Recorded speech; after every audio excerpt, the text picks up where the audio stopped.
big damage.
Hunter-Druide.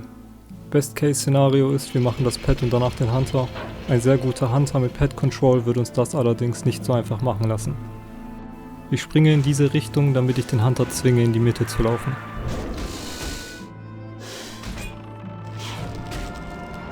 Der Hunter poppt seine CDs und ich beginne direkt nach einem Escape zu suchen.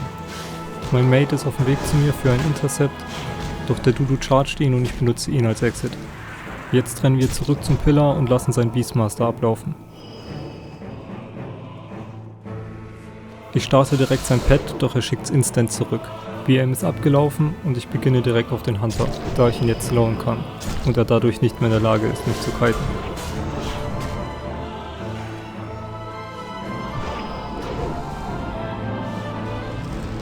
Ich trinket hier, weil er schon viel Distanz gewonnen hat und ich mit einem Intercept connecten muss, um meine MS aufrechtzuerhalten. Der Dudu chargt mich und castet Cyclone, was ich in letzter Sekunde kicke, um nicht gefaked zu werden. Aber zur selben Zeit hat mein Druide schon den Hunter gecycloned, weil er dachte, ich sitze drin.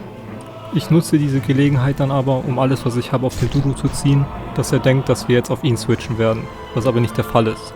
Ich warte, bis er anfängt zu escapen in Travel Form und switche direkt wieder auf den Hunter. Der Druide ist in der Zeit noch im anderen Pillar mit sich selbst beschäftigt. Schaut, wie er genau out of range ist für sein NS. Selbst wenn er extrem schnell reagiert, muss er immer noch die Distanz zurückgewinnen. Sobald er wieder hier wäre, würde er ein Full 4 bekommen, gefolgt von 3 Cyclones, was aber nicht mehr nötig ist. Rogue Druid. Eine Combo, die vom Opener lebt. Zap, Cyclone, Blind, Zap lässt dein Teammate erstmal eine Weile alleine dastehen. Wir können den Opener unter anderem damit unterbinden, der absolut Beste zu sein und den Rogue einfach auf Stealth zu schreien. Von hier an hat der Rogue keinen Spaß mehr. Er wird nun versuchen, den besten Exit zu meinem Druiden zu finden, der jedoch weiß, dass ich sehr vorsichtig spiele und demnach so weit weg wie möglich von mir steht. Haltet in solchen Situationen immer euer Trinket ready für ein Blind. Ein guter Rogue wird euch genau dann blinden, wenn ihr overpowern wollt. Der gegnerische Druide eröffnet meinen Mate offensiv, anstatt defensiv sein zu heilen. Ich ziehe daher alle meine Cooldowns und gehe immer sicher in Line vor meinem Heiler zu stehen. Ich versuche mit meinem Movement immer von hinten zu treffen, da ihr dort nicht gedodged und geparried werden könnt. Und auch wenn er einen guten Job macht, um das zu verhindern, kommt der DPS anscheinend überraschend wieder 4K-Crit. Schamane Retri, eine sehr stark und unterschätzte Combo. Ich hätte hier einfach den Retri chargen sollen, war aber zu verbissen auf den Charmy. Sie kiten mich zurück an den Pillar und ich hit das Wind Fury Totem mit einem Swing anstatt einer Kniesehne, um Wut zu bekommen, weil ich nicht wusste, ob der Parler direkt wiederkommt. Ich laufe zwischen den Swings immer Line of Sight, damit der Schamane nicht noch zusätzlichen Damage macht.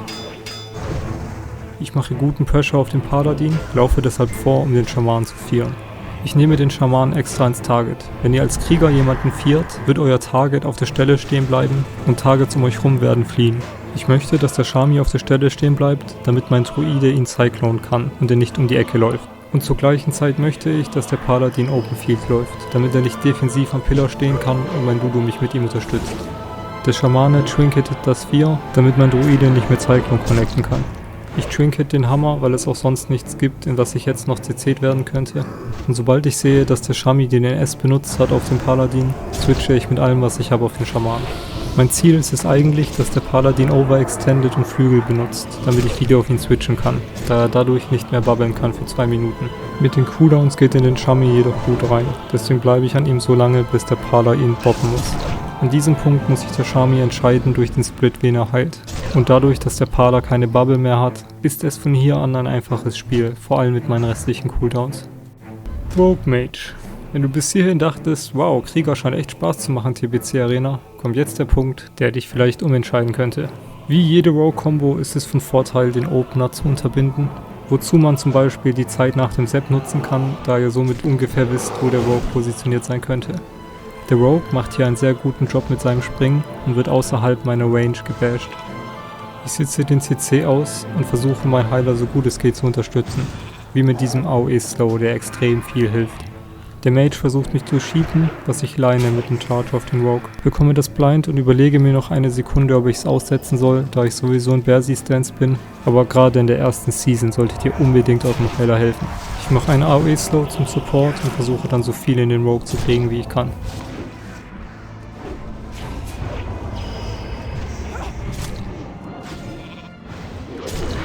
Und das letzte Sheep hätte ich auf jeden Fall kicken oder reflekten müssen. War ein klarer Fehler von mir, aber mein Druide regelt die letzten Prozent.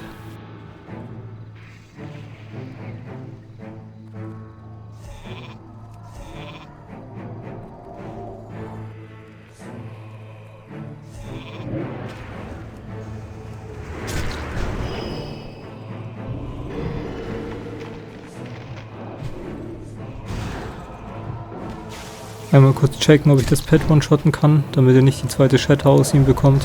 Aber er läuft dann doch zu aggressiv rein, dass ich weiter aufs Pet gehen würde. Und ja, macht Spaß als Krieger gegen Magier. Druide Mage macht genauso viel Spaß, stell dich ein auf sehr viel Gekite und sehr viel am Pillar stehen. Ich charge den Mage, krieg einen Improved Hamstring, intercept sein Blink, kick sein Sheep. Dann trinket ich die Nova und bete für ein Maze Stun. Das Problem ist nur, hier habe ich noch nicht den Deep Thunder gehabt und Maze Stuns sind ziemlich selten. Also kann ich zusehen, wie der Arkan-Kick abläuft und ich geschiebt werde. Und bis hierhin alles nicht so schlimm, weil die alle einen Haufen DRs gerade rauswerfen und nichts wirklich passiert. Und wie wir sehen, das Elementar geht in Position und sie versuchen zu shattern. Ich intercept mein Mage und laufe hinters Pillar, um den restlichen Damage zu dodgen. Der Druide kommt mir freundlicherweise entgegen, um mich wahrscheinlich zu wooten. Ich opene ihn dann aber mit 80 Wut, die ich gepoolt habe, mit was er wahrscheinlich nicht gerechnet hat. Ich achte dabei, den Magier zu LOSen und gehe weiter auf den Dudu. Der Magier macht einen guten Job, um den Dudu zu peelen. Trotz allem haben wir alle seine Death-CDs und Baumrinde draußen.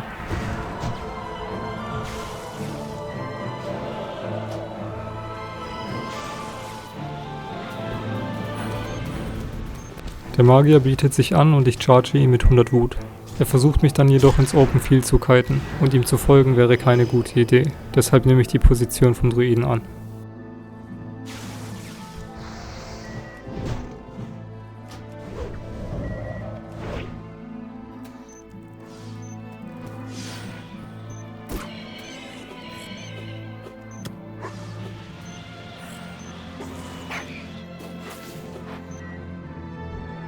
Ich hitte das Wasserele einmal und laufe LOS, um Wut zu bekommen, und charge anschließend den Magier. Der gegnerische Druide ist links mit meinem beschäftigt und der Magier steht im Bad Positioning, dass wenn ich ihn chase, er von seinem Heiler weglaufen muss. Gerade da der Mage so ein Hard-Counter ist, lohnt es sich sehr, alle Cooldowns von ihm zu kennen, damit man weiß, wann es sich lohnt, auf ihn zu gehen oder nicht. Wie in diesem 3 gegen 3 Beispiel. Der Magier hat schon fast alle Cooldowns draußen. Jedoch reicht sein Blinzeln und Frostnova, um uns eine ziemlich lange Zeit zu kiten. Ich switche daher direkt auf den Druiden, da es nicht effizient ist, wenn ich jetzt lange auf den Magier warte und er mich nach dem Block Frostnovat. Trotzdem behalte ich den Magier permanent im Auge. Mein Druide und Mage provozieren sein Blinzeln, womit er nichts mehr wirklich hat, um mich zu kiten, da mein Intercept auch demnächst wieder ready ist. In den 2 Globals, die er versucht zu cold snappen und neu zu blocken, finishe ich ihn, da ich ihn davor schon gedamaged habe. Der Krieger scheint zuerst wie eine sehr simple Klasse, doch gerade für ihn ist es das Wichtigste, solche Momente so früh wie möglich zu erkennen und zu reagieren, da eure Unmobilität euch nicht viel Zeit erlaubt für Fehler, ihr meistens nur handeln könnt an einer anderen Person dran und eine Sekunde der Unterschied sein kann zwischen 20 Sekunden CC oder Sieg.